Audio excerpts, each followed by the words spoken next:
வீடியோல எந்த விஷயத்தை பத்தி பேச போறோம், யாரை பத்தி பேச போறோம் அப்படின்னு சொல்லி கேட்டோம் அப்படின்னா, நாடாளுமன்ற தேர்தல் இருக்கு இல்லையா, அதுக்கான வேட்பாளர்கள் அப்படின்றத ஆல்மோஸ்ட் எல்லா கட்சிகளுமே அனௌன்ஸ் பண்ணிட்டாங்க. பட் நாம் தமிழர் கட்சியை பொறுத்த வரைக்குமே பார்த்தோம் அப்படின்னா, வழக்கம் போல தனிச்சு தான் போட்டியிடுறோம் அப்படின்னு சொல்லி அனௌன்ஸ் பண்ணியிருந்தாலும், அவங்களுக்கு இந்த வேட்பாளர் இருக்காங்க இல்லையா, வேட்பாளர்கள்லாம் எப்பவோ ரெடி. ஆனா சின்னம் என்ன அப்படின்னு சொல்லி தெரியாதனால பார்த்தோம் அப்படின்னா, இவ்வளவு லேட்டா நேற்று தான் வேட்பாளருடைய பட்டியல் அப்படின்றத சீமான் வெளியிட்டு இருக்காரு அப்படின்னே சொல்லலாம். வழக்கம் போல ஒரே மேடையில பார்த்தோம் அப்படின்னா 40 வேட்பாளர்களுக்குமே அறிமுகம். அதுலேயும் 20 தொகுதி பார்த்தோம் அப்படின்னா பெண்களுக்கு, 20 தொகுதி ஆண்களுக்கு அப்படின்னு சொல்லி பிரித்து கொடுத்துருக்காரு. இது பல எக்ஸ்பெக்டட் விஷயங்கள் இருந்தாலும் கூட யாருமே எக்ஸ்பெக்ட் பண்ணாத அன்எக்ஸ்பெக்டட் விஷயமா பார்த்தோம்னா, வீரப்பன் இருக்கார் இல்லையா, அவருடைய மகளான வித்யாராணிக்கு கிருஷ்ணகிரி தொகுதியை ஒதுக்கி இருக்கிறது அப்படின்றது இப்போ தமிழ்நாடு அரசியலில் பரபரப்பு பிளஸ் நாம் தமிழர் கட்சி மேலே பார்த்தோம் அப்படின்னா ஒரு பார்வை அப்படின்றத திருப்பி இருக்கு அப்படின்னு தான் சொன்னோம்.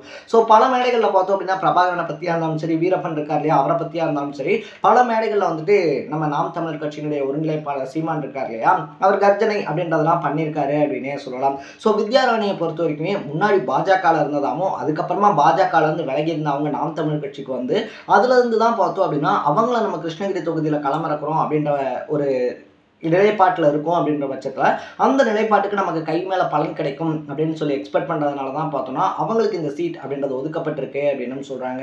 இன்னொரு பக்கத்தில் பார்த்தோம் அப்படின்னா இந்த நாடாளுமன்ற தேர்தல் இருக்கு இல்லையா, அதில் சீமான் போட்டியிடலை அப்படின்னாலும் கட்சியினுடைய முக்கியமான நிர்வாகிகள் பல பேர் பார்த்தோம் அப்படின்னா போட்டியிடுறாங்க அப்படின்னா சொன்னோம். அதில் ஹுமாயினா இருந்தாலும் சரி, காளியம்மாளா இருந்தாலும் சரி, இல்லை இசை மதிவாணன், வித்யாராணி, களஞ்சியம், இயக்குனர் ஜெகதீஷன், இந்த மாதிரி எக்கச்சக்கமான முக்கியமான நிர்வாகிகள் போட்டி போடுறாங்க. எக்கச்சக்கமான டாக்டர்ஸுமே பார்த்தோம் அப்படின்னா அதிகப்படியான வாய்ப்பு அப்படின்றதும் கொடுக்கப்பட்டிருக்கு. முக்கியமான தொகுதிகளில் பெண் வேட்பாளர்கள் களமிறக்கப்பட்டிருக்காங்க அப்படின்னே சொல்லலாம். தென் சென்னையா இருந்தாலும் சரி, இல்லைன்னா இந்த நாடாளுமன்ற தேர்தலில் ரொம்ப உச்சக்கட்ட பரபரப்பில் இருக்கக்கூடிய கோயம்புத்தூர் தொகுதி இருக்கு இல்லையா, அங்கேயும் பார்த்தோம் அப்படின்னா பெண் வேட்பாளர் தான் நாம் தமிழர் கட்சி களமிறக்கியிருக்காங்க அப்படின்னே சொல்லலாம். ஸோ இந்த வேட்பாளருடைய பின்னணி அப்படின்றது என்னவா இருக்க போது, சீமானுடைய பயணம் இருக்கு இல்லையா, கிட்டத்தட்ட 2009 பார்த்தோம் அப்படின்னா ஒரு இயக்கமாக ஆரம்பிச்சவர் 2010 அதை கட்சியாக மாத்துறாரு. 2011 இருந்து பார்த்தோம் அப்படின்னா அதிமுகவுக்கு சப்போர்ட் அப்படின்றதெல்லாம் கொடுக்குறாரு. 2014 அதே சப்போர்ட். ஆனால் திடீர்னு 2016 பார்த்தோம் அப்படின்னா எலெக்ஷனில் தனியாக 234 தொகுதியிலுமே நின்று களம் காண்றாரு. அப்போலேருந்து இப்போது வரைக்கும் சீமானுடைய அரசியல் பயணம் அப்படின்றது என்னவா இருக்குது, சீமானுடைய பாலிடிக்ஸ் ஜேர்னி என்னவா இருக்குது அப்படின்ற மாதிரி பல விஷயங்களை தான் நான் உங்க கூட ஷேர் பண்ணிக்க போகிறேன். அதுக்கு முன்னாடி நம்ம சேனலுக்கு நீங்கள் புதுசாக வந்திருந்தீங்க அப்படின்னா இதே மாதிரி அப்பப்போ அப்டேட்டாக போயிட்டு இருக்கக்கூடிய விஷயங்கள் இருக்கு இல்லையா, அது கரண்ட் அஃபேர்ஸாக இருந்தாலும் சரி, பாலிடிக்ஸாக இருந்தாலும் சரி, ஸ்போர்ட்ஸாக இருந்தாலும் சரி, இதே மாதிரி அப்பப்போ அப்டேட்டாக போயிட்டு இருக்கக்கூடிய விஷயங்களை நீங்கள் தொடர்ந்து தெரிஞ்சுக்கணும் அப்படின்னு ஆசைப்பட்டீங்கன்னா மறக்காம நம்ம சேனலை சப்ஸ்கிரைப் பண்ணிக்கோங்க. ஃபர்ஸ்ட் ஆஃப் ஆல் சீமானுடைய பொலிட்டிக்கல் ஜேர்னி அப்படின்றது எங்கேருந்து ஆரம்பிக்குது அப்படின்னு பார்த்தோம்னா 2009 அப்படின்னே சொல்லலாம். 2009 தான் ஒரு தனியான பேரவை அப்படின்ற மாதிரி ஒரு இதை வந்துட்டு ஆரம்பிக்கிறாரு. நாம் தமிழர் இருக்கு இல்லையா, அது கட்சியாக இல்லாமல் இயக்கமாக ஆரம்பிக்கிறாரு. 2010 பார்த்தோம் அப்படின்னா தனித்தமிழ் ஈழம் இருக்கு இல்லையா, அதுதான் இந்த கட்சியினுடைய முதன்மையான நோக்கம் அப்படின்னு சொல்லி அனௌன்ஸ் பண்ணுறாரு. அதை கட்சியாகவும் மாற்றுறாரு. 2011 சட்டமன்ற தேர்தலில் சீமான் போட்டியிடலை அப்படின்னாலும் காங்கிரஸ்க்கு எதிராக படுபயங்கரமாக பிரச்சாரம் அப்படின்றத பண்ணுறாரு அப்படின்னே சொல்லலாம். ஸோ அதிமுக இருக்கு இல்லையா, அதிமுகக்கு ஆதரவாக பிரச்சாரம் அப்படின்றத பேசுகிறாரு. இரட்டை இலை மலருது அப்படின்னா தனித்தமிழகமும் பார்த்தோம் அப்படின்னா மலரும், தமிழ் ஈழமும் மலரும் அப்படின்ற மாதிரி அடுக்கடுக்கான வசனங்கள் அப்படின்றது இப்போ எப்படி பேசினாரோ அதே மாதிரி பேசுகிறாரு அப்படின்னே சொல்லலாம்.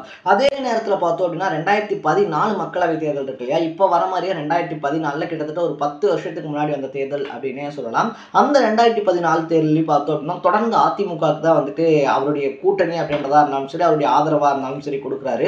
ஏன்னா காங்கிரஸ் திமுகவை பார்த்தோம் அப்படின்னா சீமான் இருக்கார் இல்லையா, கடுமையாக எதிர்க்கிறாரு அப்படின்னே சொல்லலாம். அதுக்கு அந்த தமிழினம் தான் முக்கியமான காரணமும் கூட. பட் 2014 அதிமுகவுக்கு சப்போர்ட் பண்ணாலும் கூட அவர் எக்ஸ்பெக்ட் பண்ண விஷயம் அப்படின்றது நடக்கல. தனித்தமிழ் ஈழம் இருக்கு இல்லையா, அது வந்துட்டு நடக்கல அப்படின்றதுனால 2016 என்ன பண்றாரு அப்படின்னா 234 தொகுதியிலுமே தனிச்சு போட்டி அப்படின்னு சொல்லிட்டு ஒரு ரொம்ப பெரிய முடிவு அப்படின்றத எடுக்கிறாரு.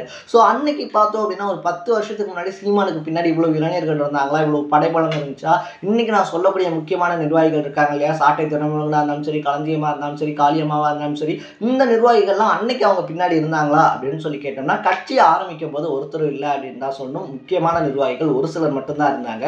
அதுக்கப்புறமா ஆரம்பிச்சு தனி ஒரு ஆளா கத்தி கத்தி கத்தி கத்தி ஒவ்வொரு ஊர்லயும் போய் பொதுக்கூட்டம் அப்படின்றத போட்டு இவ்வளவு பெரிய கூட்டம் அப்படின்றத அவருக்கு பின்னாடி திரட்டி இருக்காரு அப்படின்னே சொல்லலாம். ஸோ தனிச்சு போட்டி அப்படின்றத ஆரம்பிக்கிறது பெருசு இல்லை, அது தொடர்ந்து பண்றது இருக்கு இல்லையா, அது ரொம்ப பெரிய விஷயம் அப்படின்னு தான் சொன்னோம். கமல்ஹாசன் கூட பார்த்தோம் அப்படின்னா ரிமோட் எடுத்து டிவி டிவியெல்லாம் உடைச்சு அதிரடியான ஒரு விளம்பரம் அப்படின்றதெல்லாம் பொலிட்டிக்கல் ஜேர்னிக்காக கொடுத்தாரு. பட் எந்த கட்சிக்கு எதிராக அந்த பிரச்சார யுக்தி அப்படின்றத பயன்படுத்தினாரோ இன்னைக்கு அதே கட்சி கூட கூட்டணி அப்படின்றத வச்சிருக்காரு. சீமான் நினைச்சிருந்தாரு அப்படின்னா 2021 அவருக்கான கூட்டணி கதவுகள் அப்படின்றது திறந்து விடப்பட்டிருந்துச்சு, ஈஸியா உள்ள போயிருக்க முடியும். ஆனா வேணாம் அப்படின்னு சொல்லிட்டு நான் தனிச்சு தான் நிற்பேன் அப்படின்னு சொல்லி தனிச்சு நின்றுருக்காரு. இந்த மக்களவைக்கும் அவருக்கான கூட்டணி கதவுகள் அப்படின்றது திறக்கப்பட்டுச்சு. திறக்கப்பட்ட கதவுகள் கூட வேணாம் அப்படின்னு சொல்லி தனிச்சு தான் நிற்கிறாரு அப்படின்னு தான் சொல்லணும். ஸோ அந்த 2016 எலெக்ஷன்ல பார்த்தோம் அப்படின்னா சீமான் மட்டும்தான் வெளியில தரையக்கூடிய ரொம்ப பெரிய வேட்பாளராக இருந்தார். கடலூர் தொகுதியில் போட்டிடுறாரு. கிட்டத்தட்ட 12,497 ஓட்டு அப்படின்றத அவர் மட்டும்தான் வாங்குறாரு. மற்ற சுற்றி நின்று 233 தொகுதிகள்லையுமே பார்த்தோம் அப்படின்னா பெரிய அறிமுகம் இல்லாத வேட்பாளர்கள். ஸோ தோத்தது அப்படின்றது பார்த்தோம் அப்படின்னா ஒன்றும் பெரிய விஷயம் கிடையாது அப்படின்னே சொல்லலாம். அவர் வாங்கின ஓட்டு சதவிகிதம் அப்படின்றது வெறும் 1.7% அப்படின்னே சொல்லலாம். ஸோ அந்த 1.7 ஆரம்பிச்சு இன்னைக்கு அவருடைய ஓட்டு சதவிகிதம் அப்படின்றது இந்த எலெக்ஷனுக்கு முன்னாடி வரைக்கும் 6.6 இருக்கு. இந்த எலெக்ஷன்ல அவருக்கு வந்துட்டு அந்த கரும்பு விவசாய சின்னம் அப்படின்றது கொடுக்கப்பட்டிருந்துச்சுன்னா கண்டிப்பா 8% மேல தாண்டும் அப்படின்னு சொல்றாங்க. பட் அதை வந்துட்டு இவர் அந்த 8% அப்படின்றத தாண்டி தேர்தல் அங்கீகாரம் இருக்கு இல்லையா, அது வாங்கின கட்சியா மாறிடக்கூடாது, தேர்தல் ஆணையத்தால் அங்கீகரிக்கப்பட்ட கட்சியா மாறிடக்கூடாது அப்படின்ற ஒரு விஷயத்தினாலதான் பாஜக சதி செஞ்சு சின்னத்தை முடக்கிட்டாங்க அப்படின்ற ஒரு டாக்கும் இப்ப போய்கிட்டு இருக்கு. பட் இது எல்லாத்தையுமே தாண்டி பார்த்தோம் அப்படின்னா அந்த 1.7% வாக்கு இருக்கு இல்லையா, அதோட 2017 ஆர்கே நகர் இடைத்தேர்தலில் பார்த்தோம் அப்படின்னா நாம் தமிழர் கட்சி போட்டி போடுறாங்க. அங்க 2.15% அவங்களுடைய வாக்கு அப்படின்றது அதிகரிக்குது. 2019 என்ன பண்றாங்க அப்படின்னு சொல்லி பார்த்தோம் அப்படின்னா மறுபடியும் மக்களவை தேர்தல் வருது. அந்த தேர்தலையுமே தனிச்சு களம் காண்றாங்க அப்படின்னே சொல்லலாம். ஸோ எந்த கட்சியோடையும் கூட்டணி கிடையாது, வாழ்ந்தாலும் சரி செத்தாலும் சரி தனியாக தான் போட்டி போடுறோம் அப்படின்னு சொல்லிட்டு. பட் 2016 டைம் இருக்கு இல்லையா, அப்போ பார்த்தோம் அப்படின்னா சீமானுக்கு ரெட்டை மெழுகுவர்த்தி அப்படின்றத ஒதுக்கி இருந்தாங்க. அந்த சின்னத்தை கொண்டு போய் சேர்க்கறதுக்கு பார்த்தோம் அப்படின்னா மூல முடுக்கெல்லாம் பிரச்சாரம் அப்படின்றது பண்ணப்பட்டுச்சு. திடுதிப்புன்னு 2019 டைம்ல என்ன பண்ணாங்க அப்படின்னா கரும்பு விவசாய சின்னம் அப்படின்றத கையில் கொடுத்தாங்க. அப்பயே எங்களுக்கு ரெட்டை மெழுகுவர்த்தி தான் வேணும் அப்படின்னு சொல்லி சீமான் கேட்டாலும் இதே தேர்தல் ஆணையம் பார்த்தோம் அப்படின்னா அன்னைக்கு கொடுக்க மறுத்துச்சு அப்படின்னே சொல்லலாம். ஸோ அதுக்கப்புறமா பல கட்ட பிரச்சனை அப்படின்றதெல்லாம் தாண்டி கரும்பு விவசாய சின்னம் வந்ததுக்கு அப்புறமா உண்மையாவே நாம் தமிழருக்கு ஒரு ரொம்ப பெரிய ஏற்றம் இருந்துச்சு அப்படின்னே சொல்லலாம். ஸோ அந்த ஒரு சின்னம் அப்படின்றது மூலமுடுக்கெல்லாம் கொண்டு போய் சேர்த்து பார்த்தோம் அப்படின்னா 2021 கிட்டத்தட்ட சட்டமன்ற தொகுதி எலெக்ஷன் இருக்கு இல்லையா, அந்த 2021 சட்டமன்ற எலெக்ஷன்ல பார்த்தோம் அப்படின்னா 6.6% ஓட்டு அப்படின்றத வாங்கி குவிக்கிறாங்க. ஸோ இந்த 6.6% ஓட்டு அப்படின்றது பார்த்தோம் அப்படின்னா 2021 இருக்கு இல்லையா, இதுல வாங்கின ஓட்டு அப்படின்றது முன்னாடி இடைத்தேர்தல் இந்த 22 தொகுதிகளில் இடைத்தேர்தல் வந்துச்சு. அங்க 3.15% ஓட்டு தான் வாங்கியிருந்தாங்க. அதை விட டபுள் மடங்கா இன்க்ரீஸ் ஆயிருந்துச்சு அப்படின்னே சொல்லலாம். ஸோ நாம் தமிழர் கட்சியினுடைய ஒரு ரொம்ப பெரிய நம்பிக்கை என்ன இருந்துச்சு அப்படின்னா இந்த எலெக்ஷன் வருது அப்படின்றதுல குறைஞ்சபட்சம் பார்த்தோம்னா 8% ஓட்டு அப்படின்றத நம்ம அடிக்கணும், அதிகபட்சமா ஒரு 10% அந்த ரெட்டை இலக்கத்தில் நம்ம ஓட்டு சதவிகிதம் அப்படின்றத மாத்திட்டோம் அப்படின்னா கண்டிப்பா அடுத்த 10 வருஷங்கள்ல நம்ம ஒரு எதிர்கட்சியா வந்துடக்கூடிய அளவுக்கு பார்த்தோம்னா ஒரு இடம் இருக்கும், ஒரு இமேஜ் உருவாகும் அப்படின்னு சொல்லி எக்ஸ்பெக்ட் பண்ணாங்க. பட் அதை அடிச்சு உடைக்கிற மாதிரி தான் தேர்தல் ஆணையம் அவங்களுக்கு அந்த சின்னம் அப்படின்றது கிடையாது அப்படின்னு சொல்லியிருக்காங்க. இது எல்லாத்தையுமே தாண்டி பார்த்தோம் அப்படின்னா மயிலாடுதுறை தொகுதி இருக்கு இல்லையா, மயிலாடுதுறை தொகுதியில காளியம்மாள் ஜெயிக்கிறதுக்கான வாய்ப்புகள் அப்படின்றது பிரகாசமா இருக்கு அப்படின்னு சொல்றாங்க. ஏன்னா அந்த அளவுக்கு பார்த்தோம்னா ஹார்ட் ஒர்க் பண்ணியிருக்காங்க, கள வேலைகள் அப்படின்றத அந்த தொகுதியில் அதிகப்படியில் பண்ணியிருக்காங்க.